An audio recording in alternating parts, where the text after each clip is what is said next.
Hi and welcome to Tabletop Gaming, the home of cool things like Tabletop Gaming magazine, which comes out in print and digital every single month. If you're a fan of the tabletop, you should totally check it out and there'll be a link in the description. I'm Charlie and today we're going to be taking a look at this. This is Alice's Garden. Now I should start by saying a big thank you to Kienda for sponsoring this video. Kienda are a brand new board game retailer that you can find online. They do some epic things in terms of you can get free shipping over a certain amount. If you spend more, you save more. They've got great discounts on, next day shipping is available, and a loyalty and refer a friend scheme. So there's plenty to like about it. However, they've sent this over and I'm not one to pass up the chance for an unboxing, so I thought let's take a look inside, get an idea of what this game is, what's cool about it, and why you might want to play it. So first up, beautiful cover, really nicely done. We obviously know we're talking about Alice in Wonderland without necessarily talking about Alice in Wonderland. However, we're avoiding the Queen's Wrath as per normal, and it appears to be quite a nice little tile laying game, but we'll find more when we look inside. This is a game for ages 8 and over. It is for 1 to 4 players and apparently takes around 30 minutes to play. Did I make opening the plastic somehow more difficult than it needed to be? Apparently so, but we move. So let's have a look at what's inside. So we'll pop this down here. I have just noticed the little Cheshire Cat smile in the top corner. I think that's really cool to sneak in. We'll keep that there for now. Okay, so we open up, unsurprisingly, to instructions because that's normally how these things go. Oh, but we have multiple. Oh, okay, fair enough. Different languages are available. They're the 3 that are also on the back. So we just have a different marker for which language we're in, which means we only need to worry about this one in this video because I only speak one language. I know, shame on me. However, the game rules are nicely then only this big. Oh, am I a fan of a game with a short rule book? Yes, because does my brain have the power to deal with anything more than that?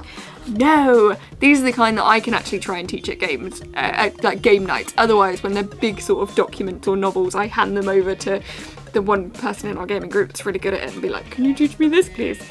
Anyway, by the by, we have a quick description. Poor gardeners fall over themselves trying to avoid the Queen's wrath.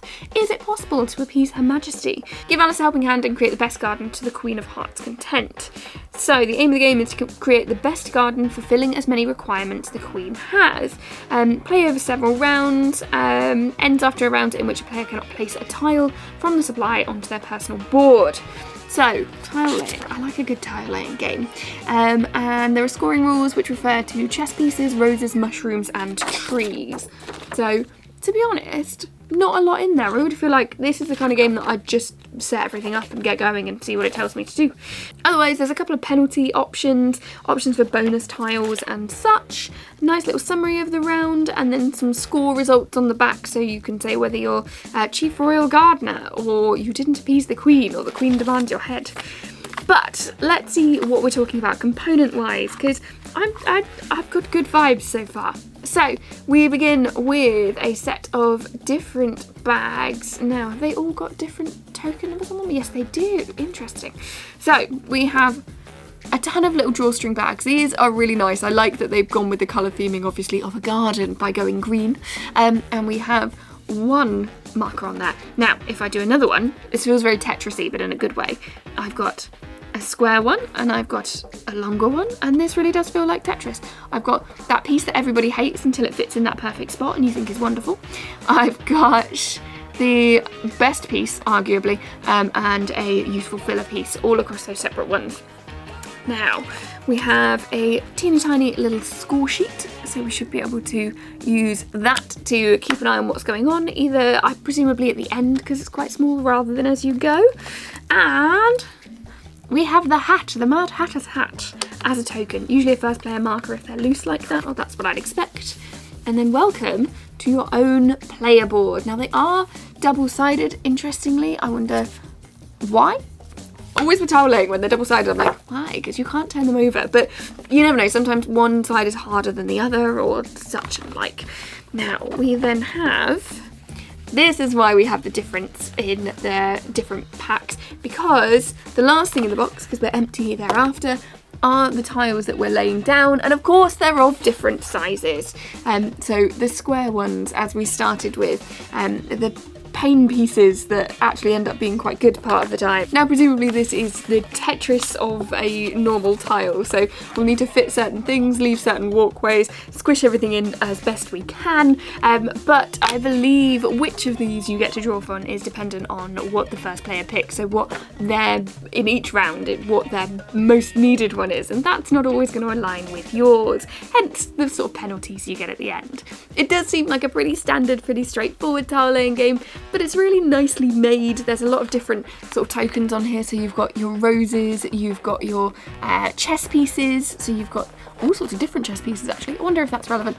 And sort of the other garden side of things, so even our mushrooms on the end there. So there's plenty to try and balance within the game, and the fact that it's been made quite nicely. These are nicely made components. So there you have it, not tons to worry about within this. There's plenty of little pieces. It's a good little pick up and play game, but a really nicely made one, so looking forward to giving it a try. Now the game retails for about £20, which is what I would expect of a game of this nature, but of course it's available on Kienda. Reminder that they are the sponsors of this video, and there might be a deal or two on it. If you check out their website, you should definitely go and do that. Now I'm super excited to get diving into this game to see if it matches my expectations, but if you've played it before, do let me know. Also let me know in the comments your favourite tile laying games, because it's a genre that I really enjoy and don't get to play enough of, so I want to hear your thoughts on that too. Now don't forget to join us at tabletopgaming.co.uk, where you can find everything from tabletop gaming in terms of news, reviews, features. You can find that magazine that I mentioned, buy mystery boxes, find cool things. If you like tabletop, you should check that out. And of course, thank you for Kienda for sponsoring this video. As always, have a wonderful day. Thank you so much for joining me, and we'll see you soon.